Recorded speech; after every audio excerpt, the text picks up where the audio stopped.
其实今天的 Gemini 3.0 就是曾经萨摩奥特曼幻想的 GPT-5， Gemini 3.0 能够做成这个样子，我想这个男人是真正的功臣。那么我们再想想今天 AI 的决战啊，就几个人，无非就是萨摩奥特曼、Elon Musk 和现在 Meta AI 是那个95后亚历山大王，大家觉得谁会赢啊？我先讲我的观点啊。这个一觉醒来啊，全世界人工智能行业都变天了啊！谷歌 Gemini 3.0 啊，重磅发布啊，真是王者归来啊！吊打了包括刚刚发布的 GPT 5.1 和 Grok 最新版的模型啊，这不是一点点超越，而是吊打啊！大家可能已经看了很多文章啊，在说这个一句话简单评测啊，就是 Gemini 3.0 是目前为止最接近人类顶级智商的通才型的学生啊，然后编程呢也相当之强啊，写出了各个程序，一句话写出来程序，写出来游戏。已经让这些程序员们都已经震撼了，和这个前端程序员可能因为 Gemini 3.0 的发布就将不会存在。哎，我觉得不光是前端程序员，就是码农这个行业不会存在了。Gemini 3.0 强到什么程度呢？连萨摩奥特曼啊都发了一个祝贺的推特啊，这个祝贺推特让我觉得各种滋味啊，还是很有意思啊，让我想起了1980几年的时候，当 IBM 进入了个人电脑领域，苹果的整版广告欢迎 IBM 进入个人电脑领域。接下来后来的事情大家知道吗？就是苹果被 IBM 打得满地找牙。乔布斯都黯然离开了苹果，对吧？这就很有意思的一件事。在之前啊，所有的分析，包括我在内，大家都认为啊，就是这一波人工智能竞赛 AI native 组织将打败大公司啊，对吧？谷歌都快腐朽了，那为什么会出现这样的重大逆转呢？其实这次在 Gemini 3.0 发布之前啊，我这次去硅谷啊，跟很多人聊，我发现我忽略了一件很重要的事情，或者说行业忽略了很重要的事情。无论怎样的组织，最终的决定因素是什么？是人。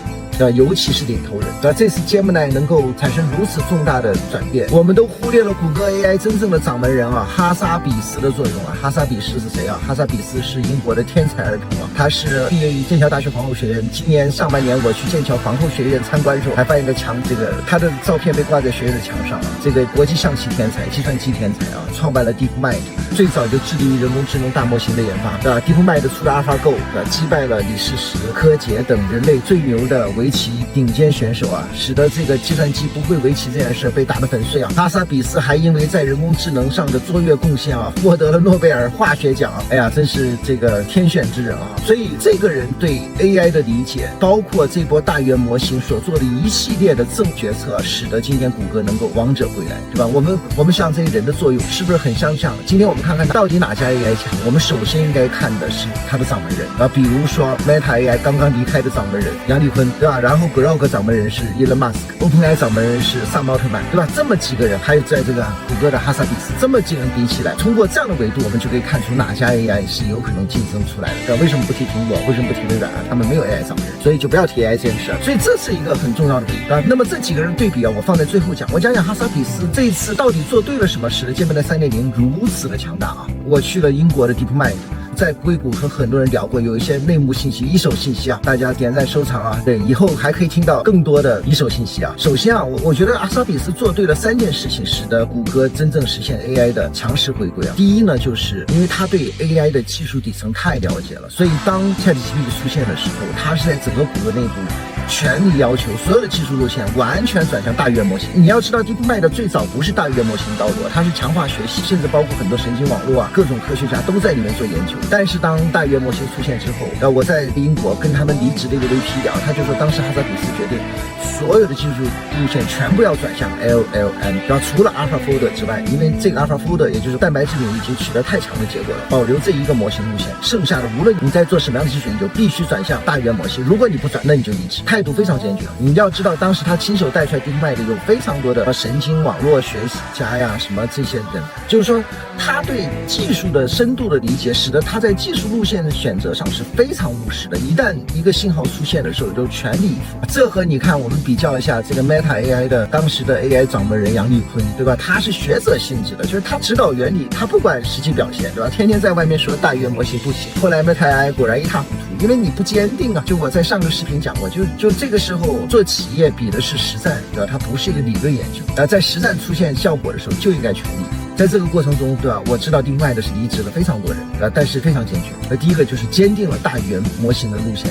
第二个呢，我跟硅谷人聊，他说哈萨比斯是非常重视底层模型能力，也就是说，他认为底层模型决定一切。所以在谷歌压力最大的时候，他们不是在匆忙的推应用，而是就是持续的搞底层模型，对吧？这和谁形成对比呢？实际上和今天的 OpenAI 形成对比。你发现其实萨姆奥特曼是非常擅长于做 PR、做应用的宣传的。对吧 ？OpenAI 不断的在推出新的应用，对吧？无论是浏览器，还是这个我也发视频说过，这个浏览器推的其实是加搜索，对吧？还是什么每日语的新内容，对吧？对，还有项目，还有什么 GPTs 等等这些，就是 OpenAI 今天，对吧？在应用上花了很多的力气。当然，这让我们在外行人看起来就是不断的有新东西出现啊，好像很有创新。但是大语言模型，尤其这几家最顶尖的竞争，一定是底层模型的竞争。所以呢，哈萨比斯在内部是要求，就是你先别扯别的，就是把底层模型做好，剩下压力都别管，对吧？产品上什么都不重要，先把底层模型做好。所以我们看到这个从作图模型 Banana 到这次 Gemini 3.0，底层模型是跃迁式的。在推特上有个帖子说，其实今天的 Gemini 3.0就是曾经萨姆奥特曼幻想的 GPT， 对吧？在这个能力上的全面碾压，这让 OpenAI 压力非常大。但反过来我们想，正是因为 OpenAI 可能在应用上花了太多力气以后，底层模型的进步是迟缓，对吧？所以这也是领头人的重要，就什么是最重要的？除了技术路线选择之外，就到底是选择底层模型还是选择应用？当然，像谷歌这样的公司做应用不是他擅长，他坚定底层模型的持续突破，不计成本的突破。我觉得这个是非常正确的，对吧？这是非常正确的，这是符合他的谷歌的逻辑的。这是第二个点。第三个点就是对人才的极度重视。虽然哈萨比斯刚讲了，他为了统一大语言模型这个技术路线在内部，管你什么专家，不认同的可以离职，但是认同的，谷歌还是花了非常多的力气去挖像